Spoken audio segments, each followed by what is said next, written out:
Bonjour Clément, bonjour Vincent. Bonjour Anne-Laure. Bonjour Anne-Laure. Pour commencer, est-ce que vous pouvez déjà vous présenter, tout simplement, chacun, et on va y venir, on va venir au fait de comment vous avez créé l'agence française de rénovation. Clément, tu veux commencer ? Ouais, je m'appelle Clément, j'ai 28 ans, donc je suis le cofondateur de l'agence française de rénovation avec Vincent. On se connaît depuis un bon moment maintenant, puisqu'on s'est rencontrés, moi je pense que je devais avoir 15-16 ans à peu près, c'est ça ? Ouais. Et Vincent, tu valides ? Je valide, c'est exact. Et parce qu'on avait de la famille qui était amis en fait, et donc on s'est rencontrés comme ça. Ça n'a pas forcément accroché tout de suite d'ailleurs, paradoxalement, et c'est avec le temps qu'on a fini par un peu plus s'apprécier. Et donc on s'était dit qu'on allait toujours faire quelque chose ensemble. Et il se trouve que Vincent est descendu habiter dans le sud, ici à Bayonne, avant moi, et que je lui avais fait une promesse comme quoi j'allais le rejoindre plus tard, donc ça aura pris 7 ou 8 ans. Mais voilà, je suis descendu, et puis à ce moment-là, on s'est dit qu'est-ce qu'on fait, et puis par mes expériences, moi j'avais déjà eu une société en fait de rénovation à Dijon, et la volonté de continuer en fait cette aventure avec Vincent. Donc on s'est concerté, on s'est dit qu'il y avait vraiment quelque chose à faire, parce que aujourd'hui le monde du bâtiment est un peu poussiéreux, voire un peu beauf sur les bords pour la plupart des gens. Donc on s'est dit qu'on voulait apporter de la modernité et faire quelque chose de plus complet, apporter vraiment du service, remettre un peu tout ça vraiment centré autour du client, en apportant de la confiance, de la transparence sur nos devis. Et donc c'est un peu les valeurs qu'on a voulu transmettre à travers cette société. Et donc voilà, c'est un peu aujourd'hui le cœur de notre métier, c'est vraiment de la satisfaction client et leur apporter quelque chose qui avaient pu en fait dans le bâtiment. Et toi Vincent, tu peux nous parler un peu de ton parcours ? Complètement. Donc moi c'est Vincent, 32 ans. Je viens d'une petite ville, on vient de la petite ville de Dijon, en Bourgogne, où il fait bon y vivre. Alors moi j'ai un petit peu un parcours atypique, parce que je suis de la génération où l'informatique a vraiment émergé, donc c'est vraiment la première orientation que j'ai pris. Donc commencer à réparer un petit peu, bidouiller les ordinateurs qui étaient à l'époque bien assez gros. Au niveau de la formation, je suis parti sur une formation plutôt technique. Et je me suis vite rendu compte que ça aboutissait pas forcément au bout de ce que je recherchais en termes de jouissance professionnelle. C'était vraiment l'aspect client, parce que dans cet aspect technique, les moments que j'appréciais le mieux, c'était vraiment la détection de pourquoi le client m'amenait l'ordinateur à réparer, ou alors vraiment ce service que j'allais apporter pour pouvoir répondre à la problématique des clients. Donc ça a été un début qui était très formateur, parce que ça m'a donné envie du coup après de continuer sur plutôt un aspect technico-commercial. Et dans l'informatique, j'ai pas forcément tout de suite trouvé dans la chaussure à mon pied en termes de pas trop. Donc je suis tombé dans une entreprise qui vendait des machines à coudre et à broder. Voilà, qui était aussi dans cette émergence d'électronique où il y avait vraiment de la programmation. Et dans cette expérience-là, l'entreprise était vraiment basée sur tout ce qui était foire, aller chez le client. Et ça a été très formateur. Ça a été vraiment une expérience diverse et variée en termes de relations clientèle. Ça m'a convaincu clairement que pour moi, le commerce, c'était quelque chose qui me branchait. Voilà, donc je me suis après, dans ce parcours technico-commercial, j'ai augmenté, j'ai préféré plutôt m'orienter vraiment sur la partie commerciale, et je me suis orienté sur la partie commerciale, management plutôt d'une unité commerciale, donc magasin. Et toujours pareil, c'est vrai que c'est toujours compliqué de trouver pile poil l'entreprise quand on est jeune, qui correspond à ce qu'on aime et qui veut bien nous accepter pour une formation en alternance. Donc je suis tombé j'ai été recruté pour faire manager en restauration rapide.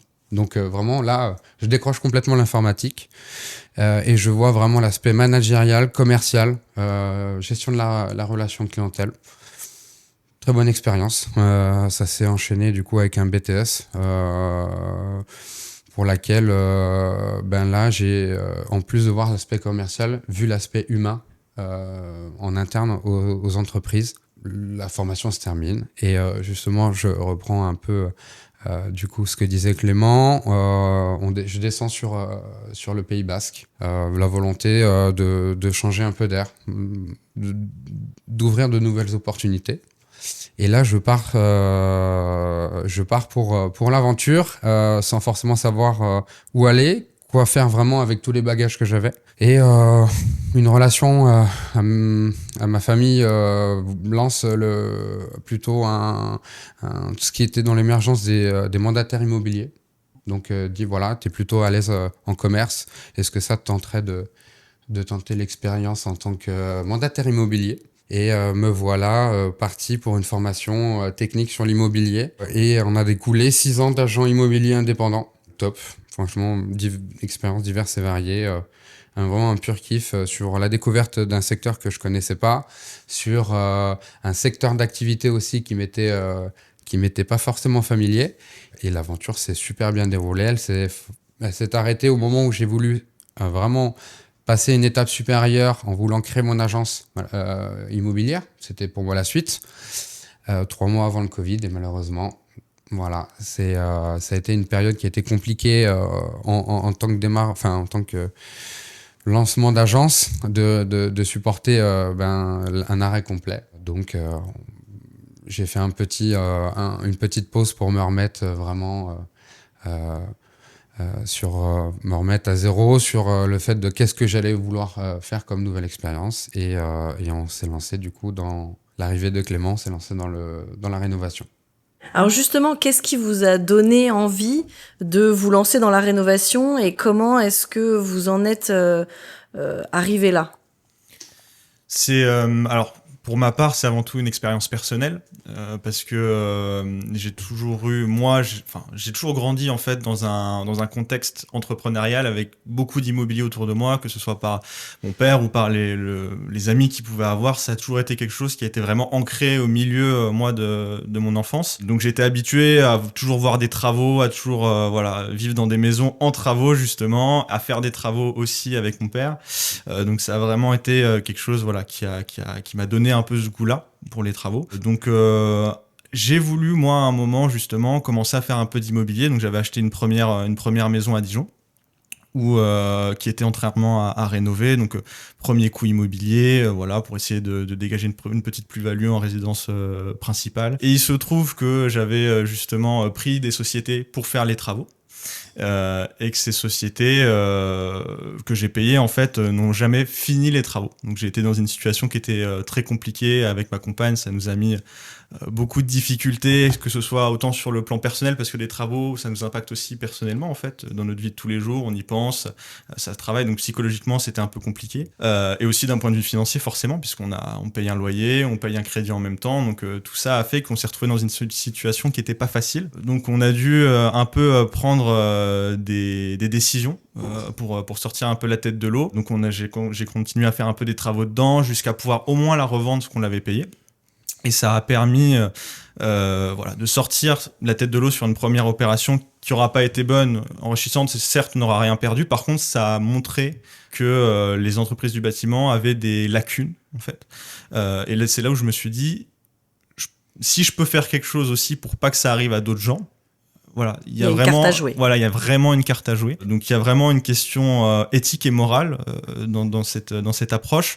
Et en même temps, c'est aussi un business. Ça permet de faire des travaux, de faire des trucs chouettes. C'est quelque chose qui est hyper valorisant parce qu'on fait des choses pour des gens qui sont en général super contents. On leur apporte vraiment. Pour moi, on est aussi important qu'un agent immobilier qui amène un projet de vie à des gens. Quand on fait des travaux, on leur amène un nouveau projet de vie sur d'autres choses. Donc c'était vraiment ce qui nous a amené, moi en tout cas, sur la rénovation. Et toi, Vincent? Et alors, je rejoins un petit peu Clément sur le fait d'avoir un petit peu baigné là-dedans, étant fils de menuisier. Forcément, j'ai toujours connu les petites histoires que pouvait raconter mon père sur des anecdotes de chantier qu'il avait, me montrer en fait la transmission de savoir en fait qui sont quelque chose d'important pour un papa. Donc ça a commencé un petit peu par rapport à ça. Et ça s'est accentué ben forcément dans mon parcours d'immobilier. Car pour la vente de biens immobiliers, que ça soit autant l'accompagnement des vendeurs comme des acquéreurs, il y avait vraiment ce désir d'essayer de personnaliser un bien et de pouvoir avoir une idée du coût qui serait engendré ou qui serait lié à des travaux pour personnaliser son propre bien qu'on achète. Et c'était quand même la croix et la bannière pour essayer de synchroniser moi ma démarche commerciale pour essayer de vraiment de boucler un budget par rapport à mes clients, de caler les rendez-vous visites avec les dispos des artisans. La réactivité des artisans qui, comme la plupart du temps, ils n'ont pas forcément de cadre ou en tout cas de personnes qui les aident administrativement parlant. Donc il y avait des remises de devis qui traînaient quand même un peu, ce qui freinait la fluidité de ma relation de la relation commerciale que j'aimais avoir en termes de rapidité pour vendre le bien et l'acheter par rapport à mes clients. Donc c'était vraiment ok, d'accord. Donc il y a une problématique de réactivité. On voit que nous dans l'immobilier on essaie de digitaliser, de moderniser, de faire avancer aussi la profession. Et il y a toujours des choses qui sont externes à ça qui freinent un peu. Donc c'est là où je rejoins Clément, c'est dépoussiérer, essayer de digitaliser et d'appuyer sur les éléments qui bloquaient quand même pas mal à ce moment-là, quoi. Donc vous vous êtes rejoint au niveau valeur, niveau volonté d'innover, d'aborder, d'avoir une nouvelle approche de la rénovation. Quand est-ce que vous avez décidé de commencer à travailler ensemble ? Ça s'est fait en fait assez naturellement parce que c'est plus l'occasion qui est venue à nous que nous qui l'avons cherché. En fait, ça a commencé parce qu'on a un ami qui ouvrait un restaurant sur Biarritz. Et qui avait une problématique parce qu'il faisait rénover une partie du restaurant, il avait une problématique sur la cuisine. C'est parti, en fait, tout est parti de là, et là je lui ai dit attends, on va trouver. Là-bas c'était simplement une aide, c'était attends, on va trouver une solution, voilà, etc., etc. Et au final, on lui trouve un artisan et on se dit attends, de toute manière, faut poser un cadre légal. Donc on s'est dit à ce moment-là, tiens, on crée la société, on sous-traite l'artisan, on suit le chantier. Donc il y a vraiment eu la partie maîtrise d'œuvre. Et après, création du site naturellement, puisqu'on s'est dit tiens, ça démarre, on va faire. Et puis création du site, un premier contact sur une autre rénovation aussi à Biarritz. Donc on fait la rénovation aussi. Et puis en fait c'est parti comme ça, on a commencé à embaucher, etc. Puis ça a grossi petit à petit. Et finalement, sur le moment, ça s'est fait tellement naturellement qu'il n'y a pas eu de moment de bascule en fait où on s'est dit tiens, c'est maintenant. Voilà, c'était quelque part la continuité de la ligne de vie qu'on avait, notre relation. Ça s'est fait ultra naturellement. Et pourquoi une entreprise de rénovation, ça avait du sens ici au Pays Basque ? Une entreprise de rénovation qui avait du sens. Alors c'est surtout parce que, comme disait Clément, c'est pas forcément lié au fait de pourquoi développer au Pays Basque. C'était plutôt par rapport à notre volonté de conditions de vie, en fait, qui était de vouloir être proche de l'océan, proche de la montagne et de l'Espagne. Et pour la petite anecdote, on s'était toujours dit qu'on allait faire à un moment donné plus tard un projet ensemble, parce que on avait envie vraiment de passer cette étape d'amitié fraternelle on va mettre cette force-là en avant pour créer un business, répondre à un besoin. Et il y a eu ce chantier-là d'un ami par rapport au restaurant.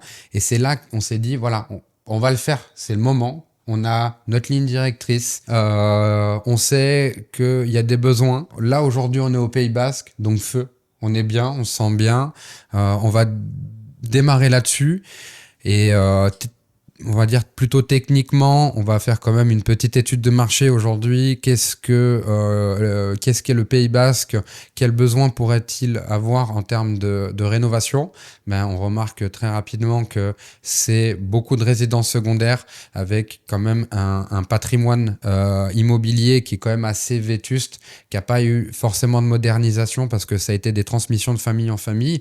Ça, c'est en train de se casser et justement, on a le Covid qui se termine, du coup la volonté la volonté des personnes qui résident dans les grandes villes, dans les métropoles, Bordeaux, Paris, qui souhaitent avoir vraiment un pied-à-terre dans quelque chose de beaucoup plus calme et apaisant, qui eux ont cette habitude-là, c'est déjà cette modernité-là en termes de conditions de vie et de logement.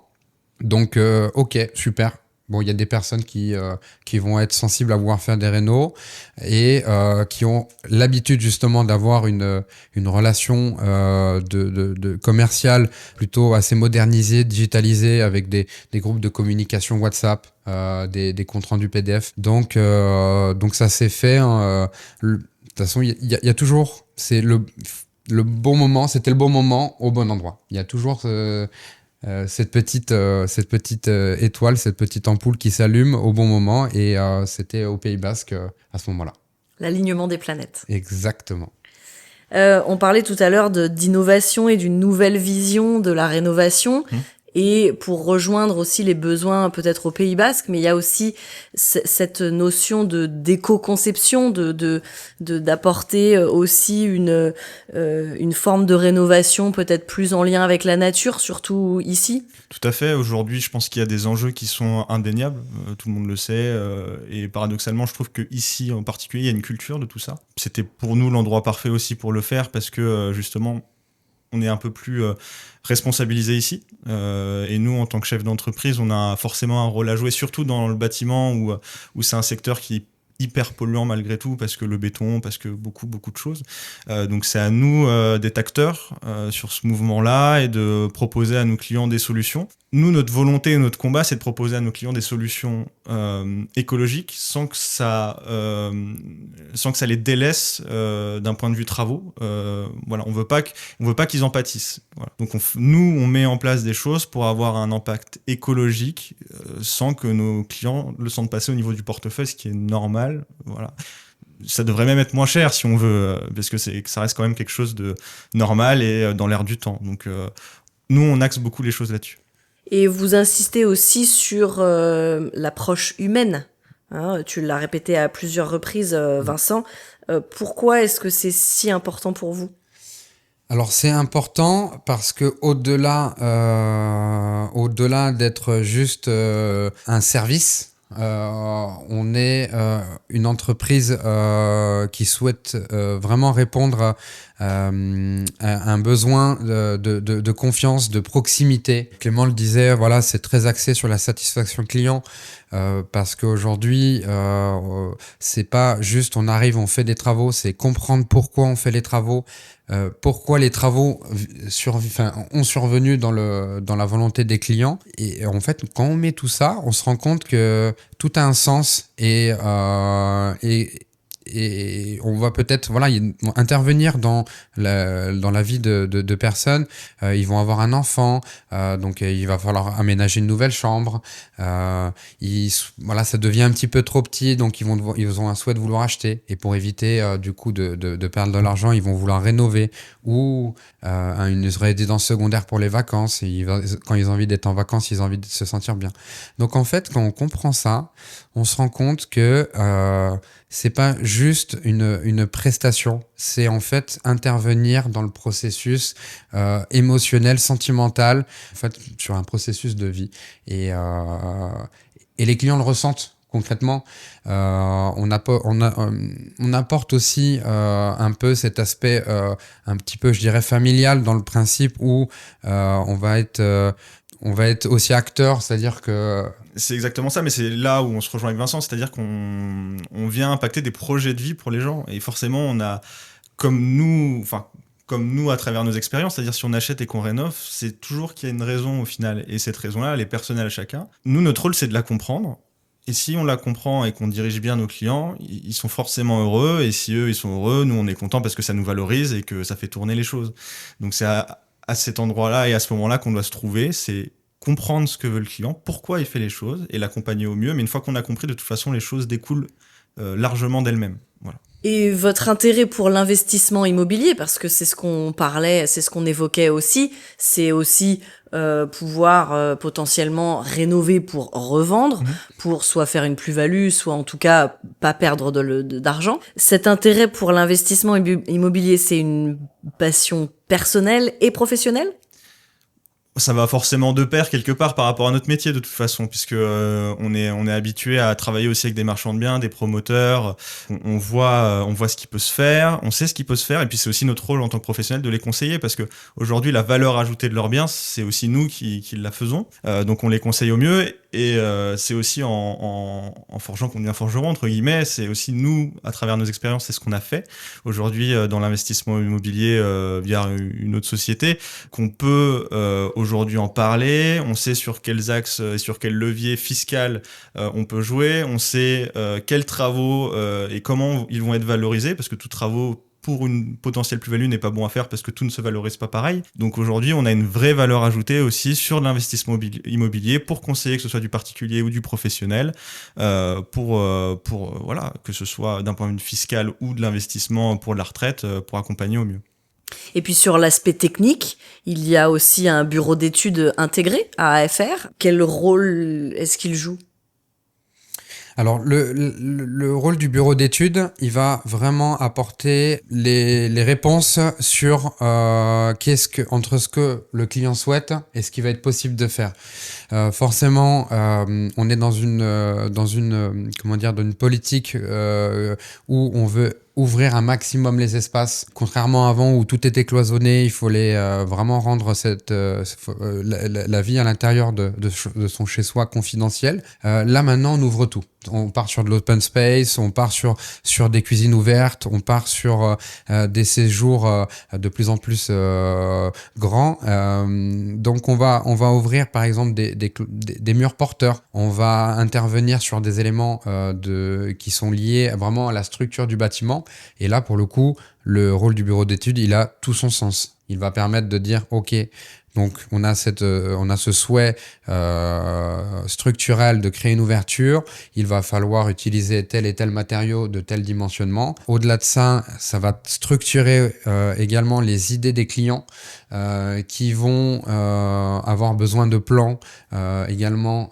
Donc le bureau d'études, ce n'est pas que simplement des calculs, hein. C'est aussi encore une fois humaniser et contextualiser sur papier les souhaits des clients en disant voilà, on va délimiter cet espace-là, on va l'agencer de telle manière à ce que la partie électrique soit bien définie, la partie espace soit bien définie, et en fait tout ça il faut le poser sur le papier pour que les clients puissent se projeter, que les clients puissent aussi déterminer les détails qui vont aussi être acteurs de ça. Et derrière, après, on file sur un processus de réalisation des travaux où il n'y a pas de réelle découverte ou de déception, parce que tout est bien acté et en conformité avec la technicité et le souhait des clients. C'est d'ailleurs dans ce sens-là qu'on a mis en place des chargés d'affaires qui sont rattachés au bureau d'études, parce que ça permet d'avoir un suivi tout au long du chantier et d'avoir une vraie communication avec les clients. D'ailleurs, bien souvent, on crée des groupes WhatsApp de suivi où les clients sont dedans avec nos chargés d'affaires, ce qui permet d'avoir un vrai contact humanisant, en fait, un vrai suivi avec les clients, surtout des fois quand ils se trouvent pas sur place. Et le fait de les rattacher au bureau d'études permet d'avoir une vraie technicité tout de suite et de pouvoir répondre aux questions à l'instant T, parce qu'ils sont techniquement compétents pour. Et ils sont en lien aussi avec les gens, que ce soit sur les plans, etc., etc. Donc là, on a vraiment voulu axer sur du service et de la technicité mélangée avec ces chargés d'affaires-là, rattachés au bureau d'études. Donc les clients, ils peuvent poser leurs questions directement sur WhatsApp. Exactement. Ils peuvent à n'importe quel moment, s'ils veulent savoir où en est le chantier, selon l'avancement, si les artisans sur place ont des doutes ou si nos gars sur place ont des doutes, ils prennent des photos, ils envoient, les clients peuvent interagir en temps réel. Ça permet d'avoir un vrai suivi et puis c'est hyper convivial. Voilà, nous, ça nous permet de suivre aussi ce qui se passe et d'être jamais déconnecté de notre société. Et pour le coup, pour l'aspect justement, on va dire famille, c'est comme un groupe de discussion que pourrait avoir une famille en se disant ah ben voilà, on a avancé comme ça et qu'est-ce que t'en penses? Est-ce que tu as des nouvelles idées? Et parfois ils nous disent ah ben super, merci beaucoup pour le suivi. Du coup, ben en fait, on voudrait bien avoir ça en plus ou ben ça évolue un petit peu. On va accentuer cette idée-là. Donc voilà, comme un groupe d'échange voilà, familial qu'on pourrait avoir entre son frère, son père, sa mère, enfin voilà. Alors justement, on revient à l'humain. Avec ce que tu viens de dire, Vincent. Ma question, elle est évidente, mais quelles sont les valeurs qui vous animent au quotidien, justement, dans cette aventure entrepreneuriale? Alors voilà, la valeur, ça va être vraiment la transparence, le conseil, l'esprit, voilà, l'esprit humain, être vraiment proche, proche de nos clients. Je reviens un petit peu sur l'esprit familial. C'est pour ça qu'aussi dans le démarrage de la société, il faut, pour démarrer une société, il faut s'entourer des personnes sur lesquelles on a le plus confiance. Et pour le coup, ça a été notre famille, ça a été du coup mon papa, ça a été du coup ma maman qui nous ont aussi beaucoup aidé à démarrer ça pour accentuer cet aspect vraiment famille.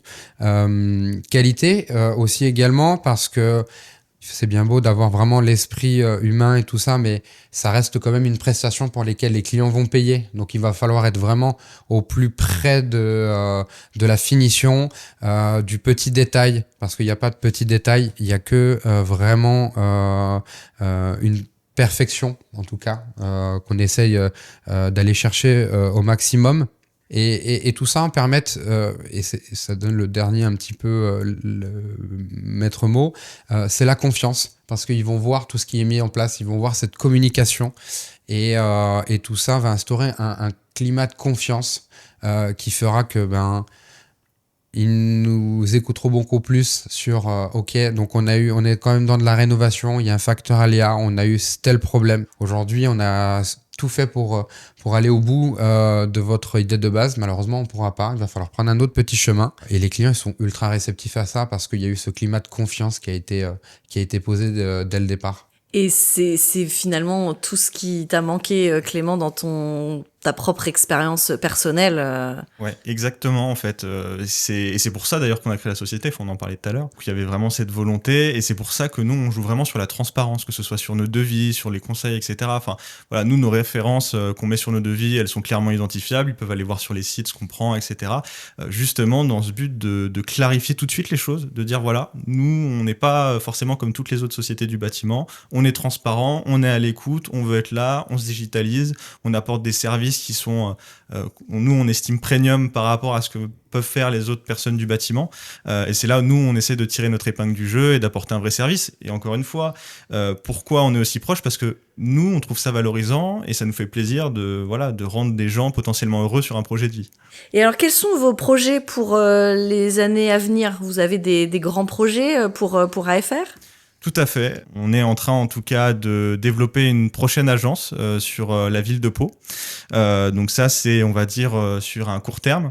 Et on a aussi développé plusieurs filiales à AFR pour apporter d'autres services, justement. On va avoir Metal Tech Solutions, qui est une société de serrurerie, métallerie, où on va faire tout ce qui est ouvrage métallique, donc portillon, portail, clôture.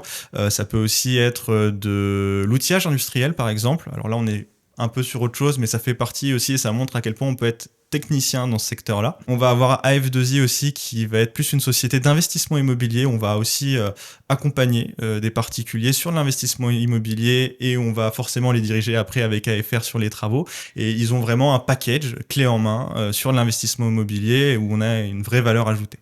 Est-ce que en termes de rénovation, c'est l'innovation qui va aussi continuer à apporter de la matière, sans mauvais jeu de mots Ouais.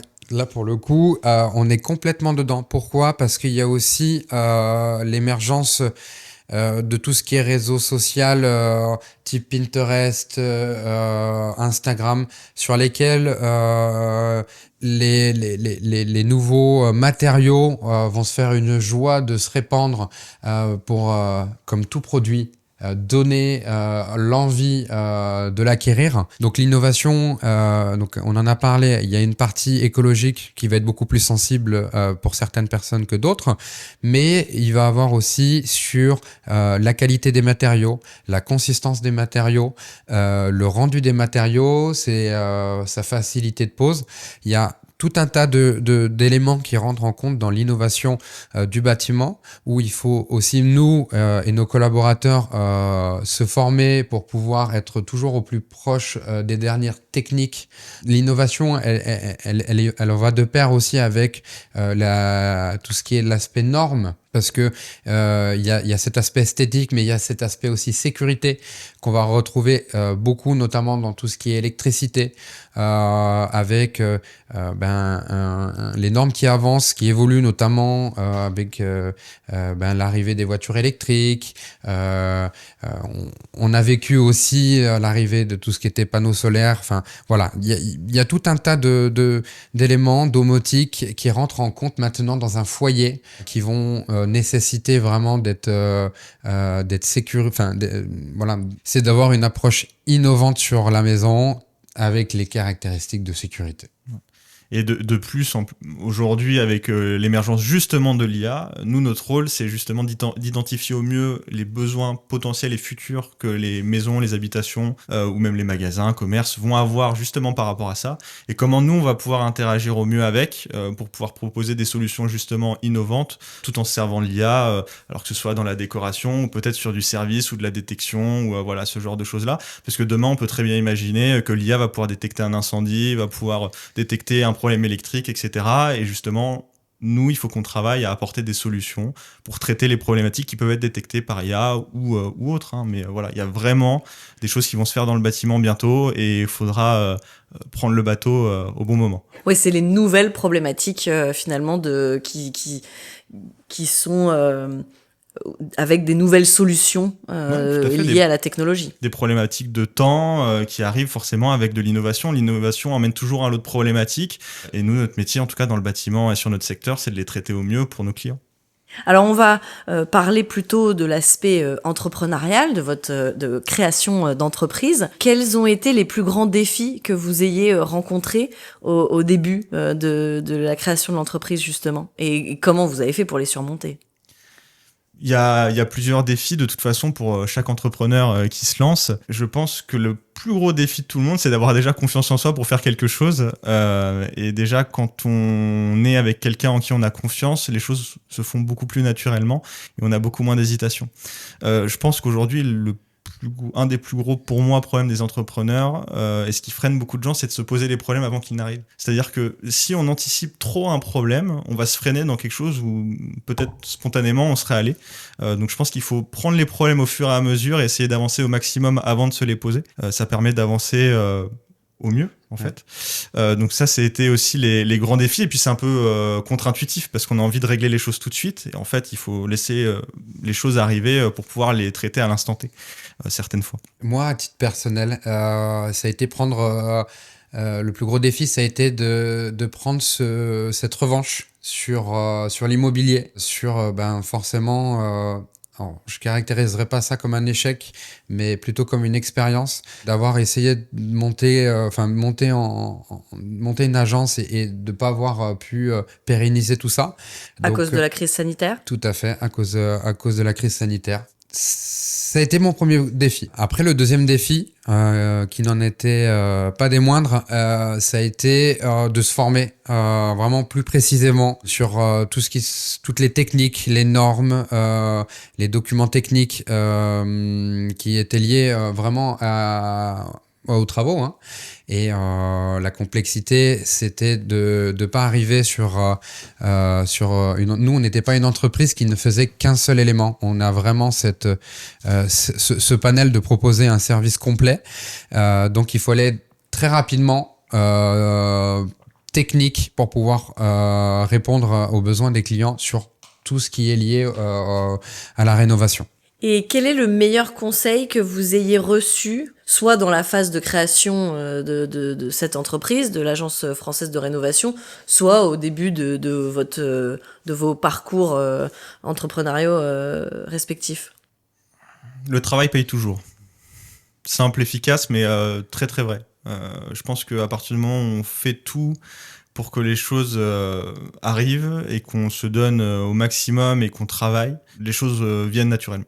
Il y a pas, je pense qu'il n'y a pas vraiment de secret, il n'y a pas de conseils plus à donner. Voilà. La vérité, c'est qu'il ne faut pas forcément compter ses heures et il faut faire ce qu'il y a à faire et après la chose qu'on mérite, pour moi, viennent. Je rejoins Clément clairement sur ça, sur le travail paye toujours. Je l'accentuerai aussi avec seul on va plus vite, mais ensemble on va plus loin. Et les compétences, les connaissances qu'avait Clément n'étaient pas forcément les miennes, et au même titre que les miennes n'étaient pas forcément les siennes. Et c'est cette complémentarité là aussi qui a fait que c'est voilà, s'entourer. Moi, le conseil qu'on m'avait dit, c'est voilà, entoure-toi des bonnes personnes.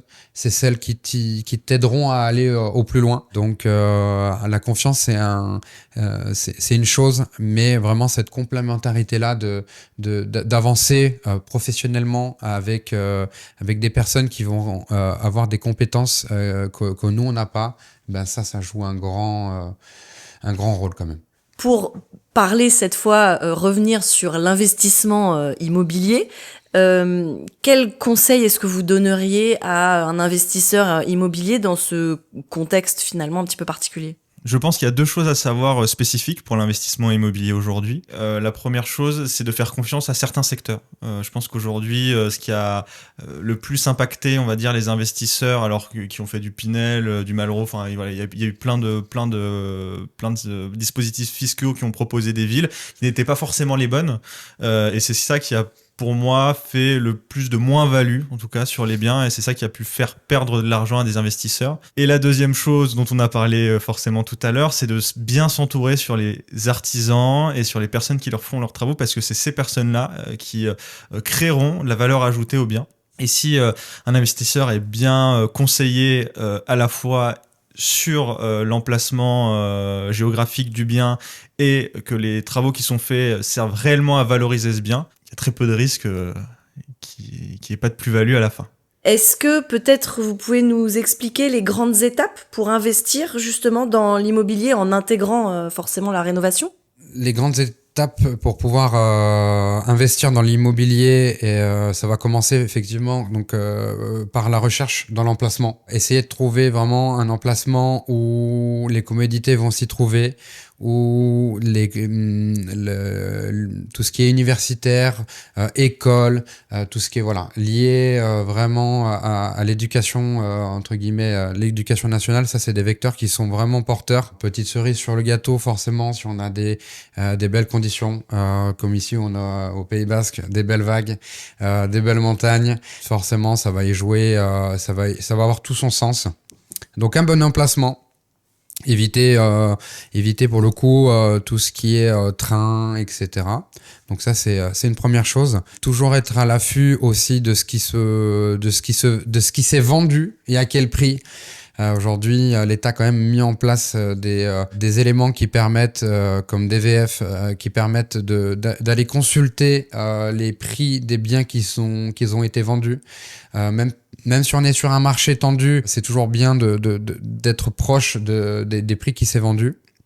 Donc une fois qu'on a choisi l'emplacement, on a plus ou moins déterminé les prix du marché, ben forcément ça va être sur quel objectif. Si c'est vraiment pour de l'investissement locatif, on va essayer d'aller chercher des petites surfaces sur lesquelles les prix sont attractifs et que ça nécessite pas forcément des gros travaux. Si on va rechercher plutôt l'achat-revente, on va plutôt aller chercher là où les autres veulent pas forcément aller, donc sur des biens qui vont avoir un peu plus de travaux, où on va rentrer dans des éléments peut-être de redisposition des pièces. Donc on va peut-être rentrer un peu dans du structurel sur réhabiliter aussi le bien en termes de normes électriques. Voilà, donc ça c'est plutôt pour l'achat-revente, ce qui est plutôt intéressant de se positionner là-dessus. Et après on va avoir tout ce qui est plutôt, si vous êtes dans une dynamique de marchand de biens, là ça va être plutôt soit des terrains, des morceaux de maisons, enfin des maisons où on va pouvoir découper d'une partie le bien immobilier et le terrain éventuellement où on va essayer d'aller chercher une promotion, ou alors une grande bâtisse sur laquelle on va pouvoir aller chercher une division pour y créer en fait plusieurs appartements. Il faut savoir que les prix au mètre carré de ce qui se vend de manière générale et globale sont plus élevés sur les petites surfaces que sur les grandes. Donc une fois qu'on a aussi bien déterminé ça, le dernier acteur, ça va être forcément les travaux qui seront en fonction de votre projet, mais essayez d'aller chercher effectivement les bons artisans, les artisans qui vont aller rapidement aussi, parce que si vous achetez pour y habiter, vous payez sûrement une location peut-être actuellement, donc du coup cette location va rentrer dans des coûts. Si vous partez sur une formule, en tout cas sur une société comme AFR, aujourd'hui elle met tout en ordre pour pouvoir avoir un gain de temps sur les travaux. Avec la synchronisation par le chargé d'affaires des corps d'État, on optimise ce temps-là. En plus, on est transparent. Donc, si vous avez vraiment cette transparence-là avec l'entreprise, il y a très peu de chances que vous vous plantiez. En tout cas, vous avez une vision globale sur les travaux et ce que ça va coûter. Et après, voilà, il y a toujours des petits facteurs qui sont à côté. Donc, si vous revendez, il faut avoir un bon agent immobilier. Donc ça, c'est un petit peu l'après-coup. Mais c'est cette formule globale-là qui est intéressante et qu'il faut aller se poser sur papier étape par étape pour bien valider toutes les cases. Et il faut suivre les tendances dans la rénovation pour l'investissement immobilier, faire de la plus-value?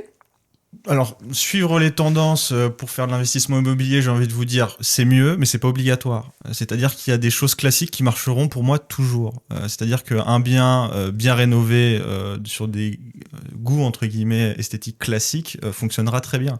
C'est sûr que vous allez peut-être aller chercher une petite marge supplémentaire si vous êtes un peu plus dans l'air du temps, mais ça n'a pas une nécessité absolue de suivre la tendance du moment ou voilà, c'est ce carreau-là qu'il faut mettre, etc., etc. J'ai envie de dire, c'est un peu de l'appréhension de chacun. Surtout, ça dépend de l'investissement qu'on fait, parce que par exemple, si on fait du locatif, on va pas forcément aller chercher de l'esthétique absolue. On va essayer surtout de trouver un côté pratique et des travaux plutôt économiques pour avoir une rentabilité.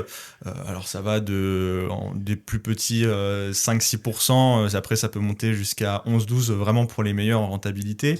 Après, si on parle vraiment d'achat-revente sur du marchand, là, effectivement, plus on va aller chercher de l'esthétique, parce qu'on essaye en typologie de clients, enfin d'acheteurs, pardon, de retrouver plutôt des gens qui vont faire peut-être une résidence principale. Là, ils vont être peut-être plus sensibles à la déco, à ce qui a pu être fait.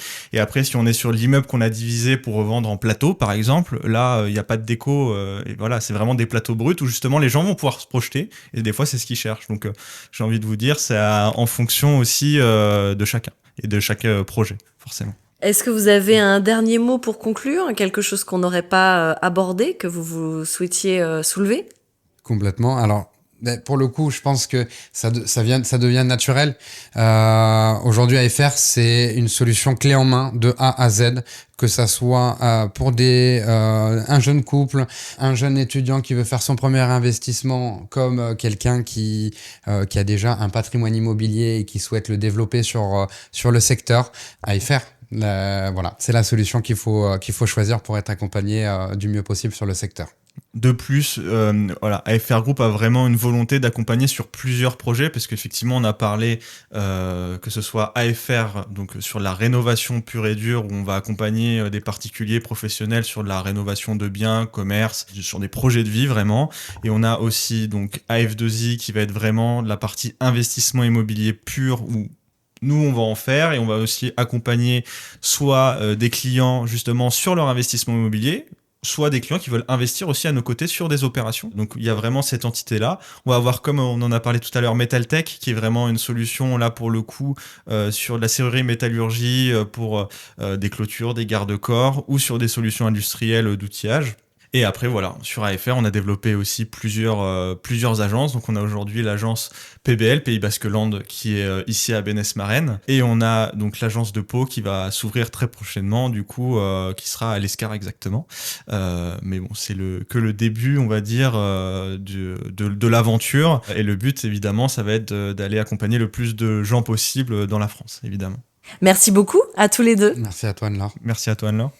Et du coup, voilà, on voulait en profiter aussi également pour remercier les partenaires qui nous ont accompagnés, qui nous ont fait confiance. Aussi les clients, forcément, qui sont pour nous l'acteur numéro 1 de notre réussite et de celle qu'on a eue et celle qu'on aura demain. Nos collaborateurs qui dans cet esprit familial ont vraiment donné de leur personne et qui donnent vraiment tout pour le client, pour la société.